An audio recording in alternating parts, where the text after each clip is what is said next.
Hello, everyone, and welcome to Milestone Museum.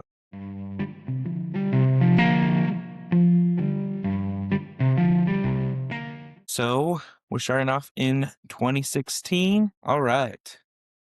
Well, I do not have a guest today, but I got my girl Sydney in the back over there. Say hello, Sid. She's awake for now. We'll see if we can put her to sleep. All right. So you know what this show is about. Go over the movies, TV shows, music, books, etc.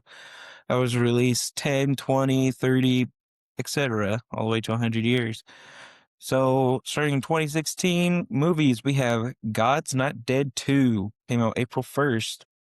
The sequel to the faith-based surprise hit premiered exactly 10 years ago this week. I did not catch that one. I haven't seen too many religious films really, but I know there's a lot of good ones out there, so we'll see.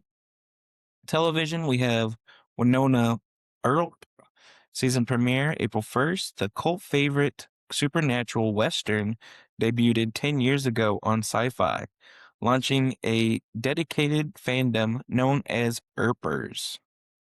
I might be saying that wrong. Is it Earpers? I don't know. What do you think, Sid? She doesn't know either. Moving on, we have The Ranch, released April 1st. Ashton Kutcher's Netflix sitcom premiered exactly a decade prior to this week. You know, I watched all The Ranch. I loved it, and it was a great show. It gave me that 70s style vibes, and, you know, I thought it was great. Although it's a little sad what happened to Rooster in that show, and we know why. Come on, Masterson, why? But it happens. We'll move on to Rush Hour. We have the short-lived TV adaptation of Jackie Chan and Chris Tucker's film debuted this week on CBS. I do remember seeing the advertisements for that, and I was thinking, oh, I don't think it's going to be as good as the movies. So I didn't watch it. But um, if anybody else out there has seen it, then let me know if it was any good. It must have not been very good because it was short-lived. And yeah, you only have so much source material from the first three movies. We'll move on to music. Drake, One Dance, released April 5th. This week marks 10 years since the release of the song that would become the definitive anthem of 2016 and one of the best-selling digital singles of all time. I don't really know a lot of Drake songs, but I know a lot of my coworkers do, and they're huge, huge Drake fans. We had a whole debate about this at lunch, and it was interesting. Um, he has a loyal fan base. We also have Weezer with their album, The White Album, released April 1st. Fans celebrated a return to the form of the band with this self-titled release exactly 10 years ago. Okay. I do have a couple Weezer songs, but a lot of the early stuff, I don't know about the new stuff. We have the Last Shadow Puppets releasing their album Everything You've Come to Expect. The second, the second album from the Alex Turner from the Arctic Monkeys and Miles Kane side project.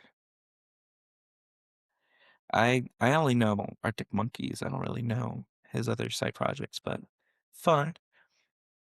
And video games. Enter the Gungeon, released April 5th. The beloved bullet hell roguelike celebrates its 10th birthday this week.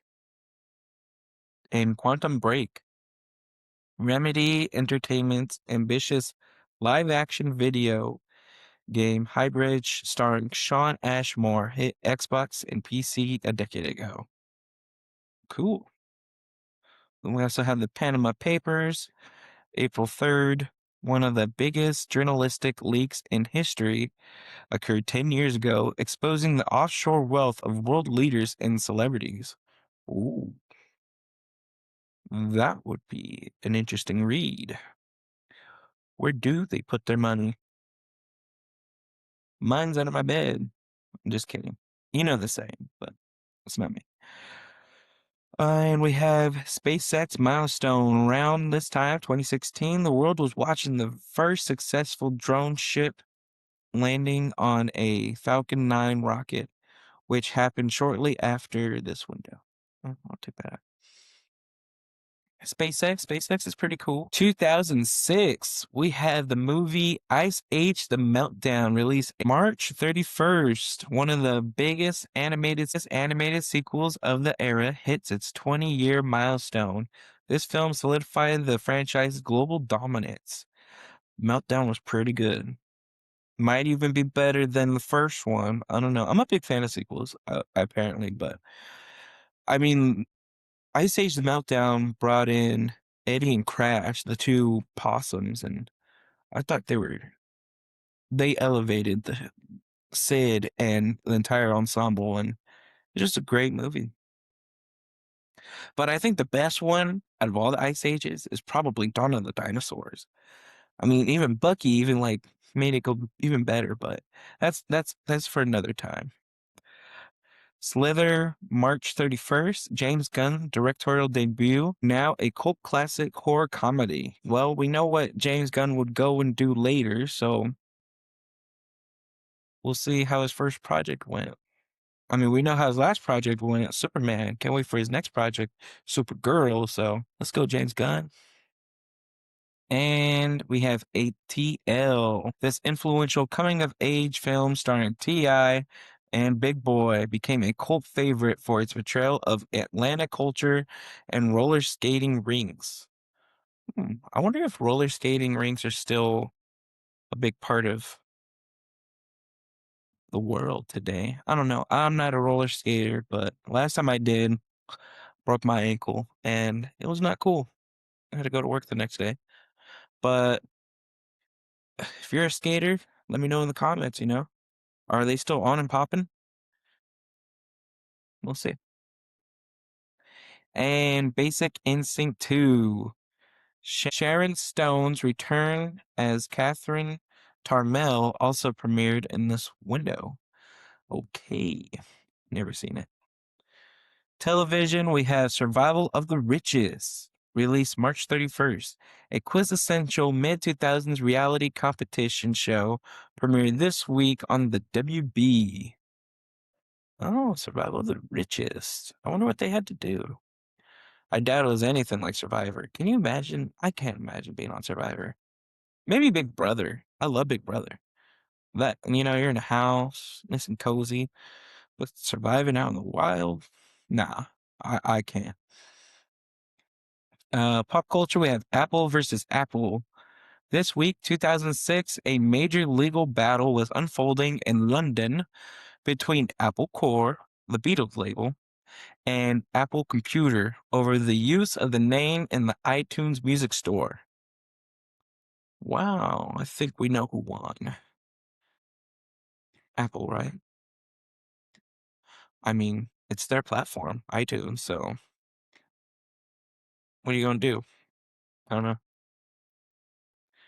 Moving into 1996, we have the movie A Family Affair, celebrating its 30th anniversary on March 29th. David O. Russell's cult classic comedy Flirting with Disaster, starring Ben Stiller, Jennifer Aniston, and George Segal, had just opened and was the talk of the week for its frenetic, neurosis-driven humor. I don't know if that's a good movie or not, but that's an all-star cast right there. Ben Stiller, Jennifer Aniston. Also have Primal Fear on April 3rd. Exactly 30 years ago, this courtroom thriller premiered, introducing the world to Edward Norton in his breakout Oscar-nominated role alongside Richard Gere.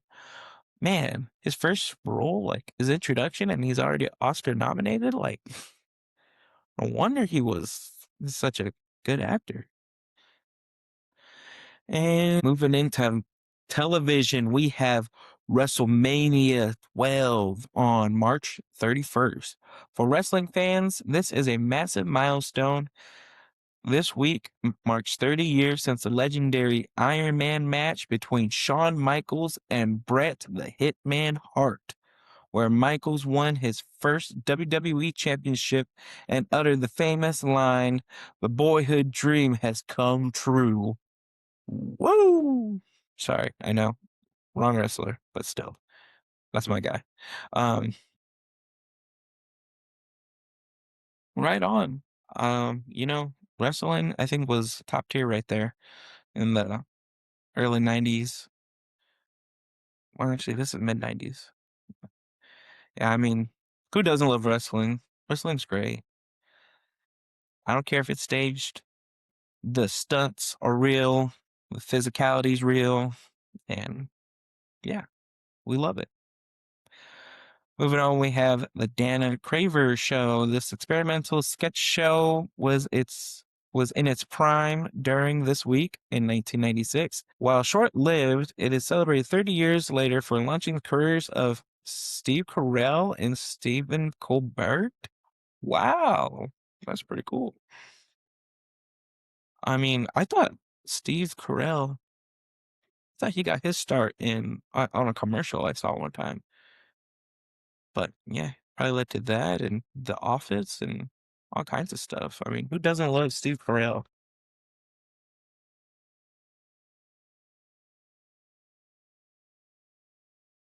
Moving into music, we have Stone Temple Pilots with their album Tiny Music, Songs from the Vatican Gift Shop. This influential alt rock album was fresh on the charts this week 30 years ago, featuring Big Bang Baby.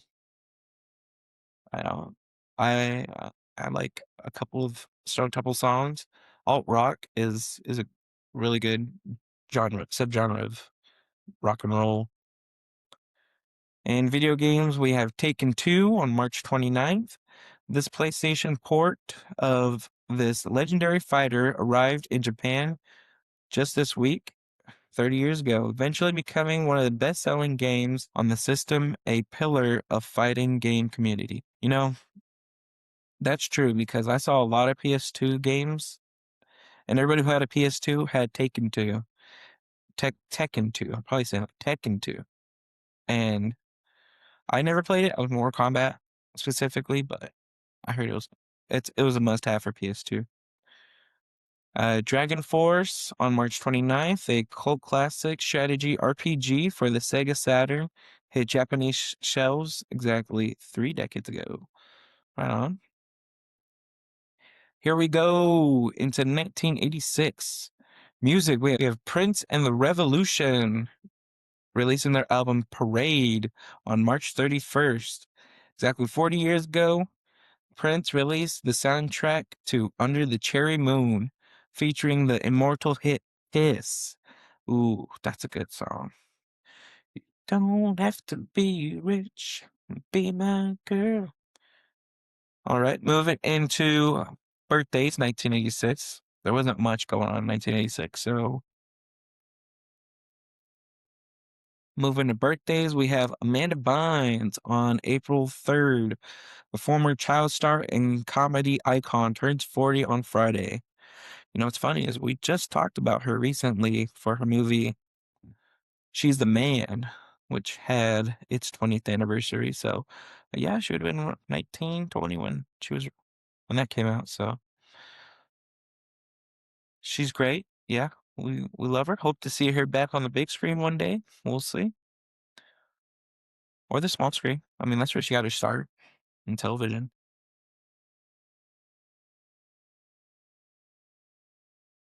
1976, we have Apple Computer Company on April 1st, 1976. Exactly 50 years ago on April Fool's Day, Steve Jobs, Steve Wozniak, and Ronald Wayne formed Apple. This week in 2026 marks a half century of the company that would eventually redefine personal computing, music, and modern phones. And they would also go into streaming as well, Apple Plus, which I recently got.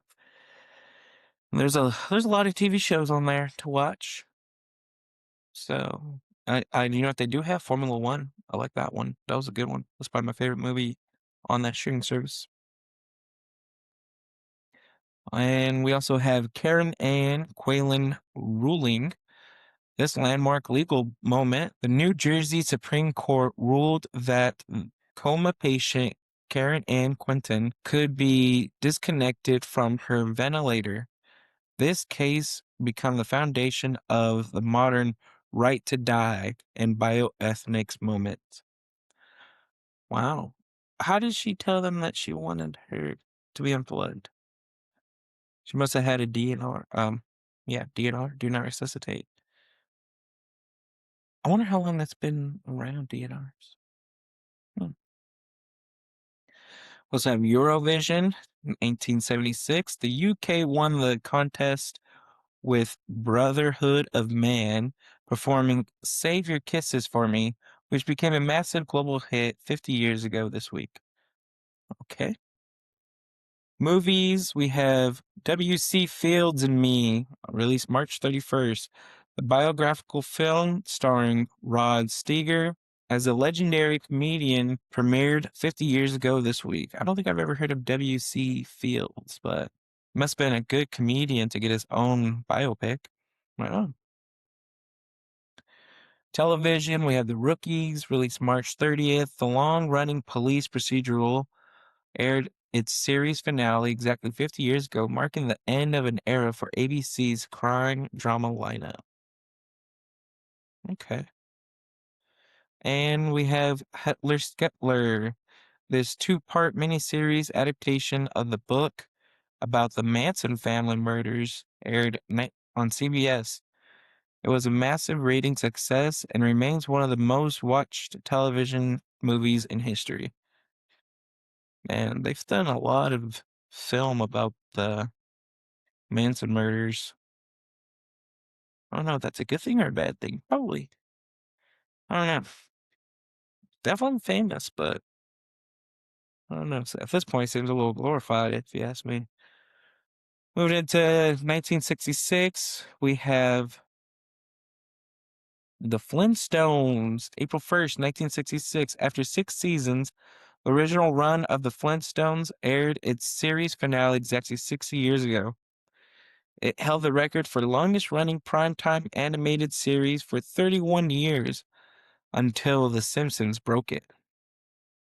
Man, 31 years and they only got 6 seasons out of it, but while The Simpsons came, it was like season a season a year, and yeah, I don't think that you can't compare Flintstones to The Simpsons ever.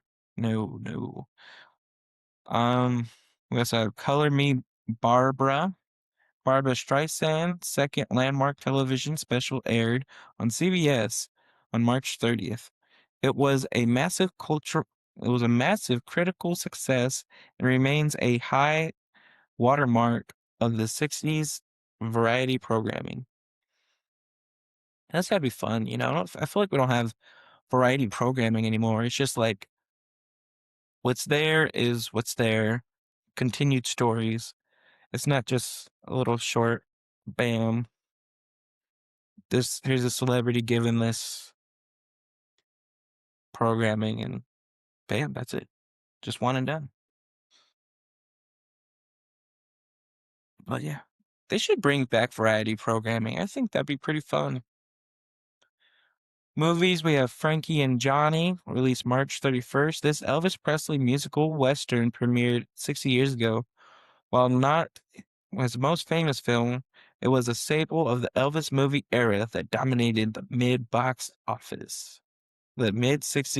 office. I mean, those movies are what made him iconic too. I mean, that and his music, but yeah, I mean, he was Elvis Mania. He was awesome.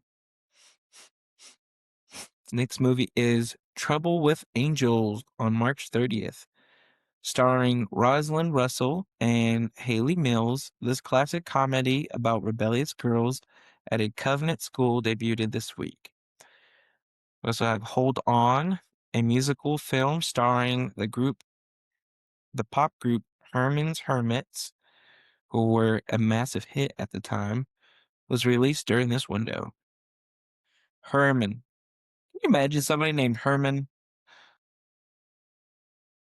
or Sherman? I mean, yeah, there's Richard Sherman, but I mean, if there's a Herman out there, say what's up, because I never met a Herman before. That's gotta be so cool. My name's Herman.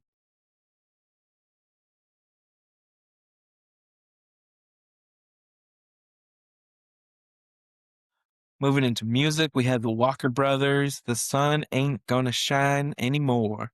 This song was the number one single on the UK charts exactly 60 years ago. That makes a lot of sense, because I heard it's pretty overcast and rainy in the UK, so you might not get a lot of sun. The Beatles, we have 60 years ago this week. The band was in the middle of the rare break from touring, preparing to head into the studio and record an experimental masterpiece, Revolver. Ooh, we like to experiment. It's a lot of cool, we get a lot of good stuff out of experimenting. New entries, songs like Bang Bang, My Baby Shot Me Down by Cher, and I Put a Spell on You by Alan Price set were making their first appearances on the chart 60 years ago. Every time I hear I Put a Spell on You, I think of Hocus Pocus. I mean, Bette Midler and Sarah Jessica Parker. They knocked out the park with that performance. And pop culture, we have British general election on March 31st. Harold Wilson Labour Party won a decisive victory 60 years ago this week, a major turning point in UK political history. Oh, well, good for them. A lot of UK stuff happening in 1966. And Luna 10 on March 31st, the USSR launched the Luna 10 spacecraft, which became the first man-made object to orbit the moon on April 2nd, 1966. This was a massive milestone in the space race. Man, oh man. Now, instead of space race, I bet we have like an AI race going on. We just don't know about it. I'm just joking. Um, or am I? I don't know. Moving into birthdays, we have Nancy McKeon on April 4th. The Fact of Life actress turned 60 on on the Saturday this week. Okay. The Facts of Life. I don't think I've ever seen that one. No, it's not in my library. Moving into 1956, we have on April 2nd, the CBS network premiered two iconic soap operas, As the World Turns and The Edge of Night. These were groundbreaking for being the first American soap operas to broadcast in a 30-minute format. Previously, it had only been 15 minutes long. Both shows would go on to have massive influences on the genre, with As the World Turns running until 2010 and The Edge of Night until 1984. I haven't watched too many soap operas. I mean, I don't think I've watched any. But a lot of shows that I watch act like soap operas, especially like One Tree Hill. I was like, man, this is like a soap opera, but it's so good, some parts. But yeah, they just love to keep the story going. Nothing wrong with that.